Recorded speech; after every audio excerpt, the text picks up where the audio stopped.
আমার নাম মোহাম্মদ পান্না মিয়া। আমি নানিয়ারচর থানা ইসলামপুর গ্রাম। আমি সবসময় আনারসের চাষের উপরে ব্যস্ত থাকি, আনারসের চাষ করি আমি। কিন্তু এবছর আমরা প্রত্যেক বছর আনারসের চাষ করি, লাভবান হইতে পারি না। যদি একটা আনারসের একটা জুস মিল কোনো ব্যবস্থা করা যাইতো, তাহলে আনারসের চাষিরা লাভবান হইতে পারতো।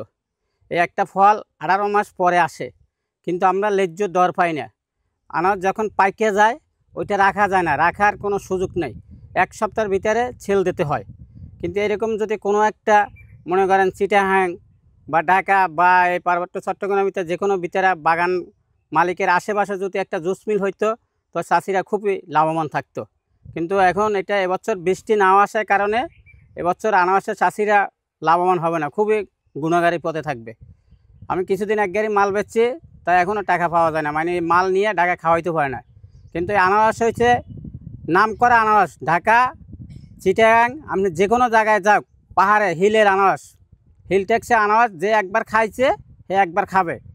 এটা মধুপুরের আনারস হয়তো টক মারে, কিন্তু এই পাহাড়ের আনারসগুলো অতিরিক্ত মিষ্টি। এটা বইলা বোঝানো যাবে না, আপনারা সবাই খাইয়া অবশ্যই দেখবেন। এগুলো মনে করেন ওই 1 থেকে 1.5 বছর আগে লাগাইছি।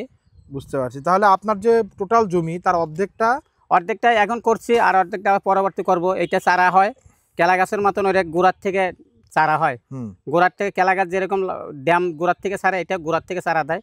এই ফল খাওয়ার পরে কাইটিয়া ওই চারাটি বড় হইলে ওই চারাটি আরেক জায়গায় নিয়ে লোগন করতে হয়। হয়। আচ্ছা, বিক্রি করেন কিভাবে?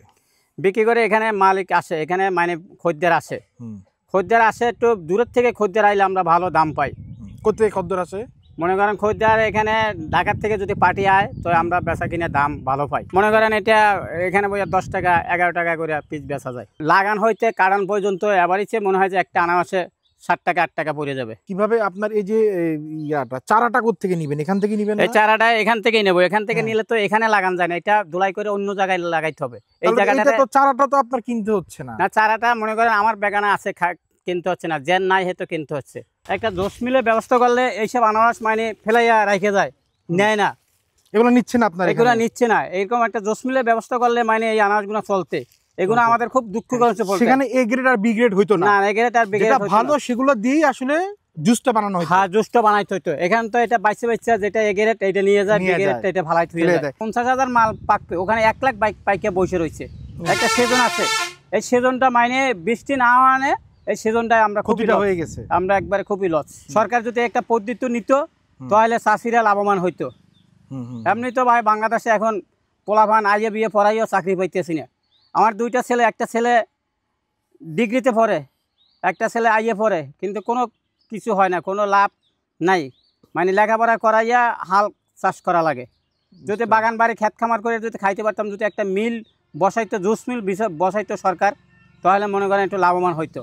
নাহলে এবছর আনারস চাষিরা সবাই গুণাগারী থাকবে। এবছর বৃষ্টি না আসলে লসে থাকবে। বৃষ্টি আসলে আনারসগুলো আস্তে আস্তে বৃষ্টি নাই। এবছর রোজা যে ফলটা আসে, এই ফলটা গরমের চাষে সব একসাথে এসে গেছে। এখন কিনুন না কেউই নাই। যারাই কিছু কিনে হেরাই বাইছে ভালোটা কিনে এই বাগানে আরগুনা ফালাই থুয়ে যায়। কিছু করার নাই, কেন জোস মিল নাই, কিছু নাই। যেখানে 1 গাড়ি মাল পাকবে, 50,000 মাল পাকবে, ওখানে 1 লাখ পাইকে বসে রয়েছে।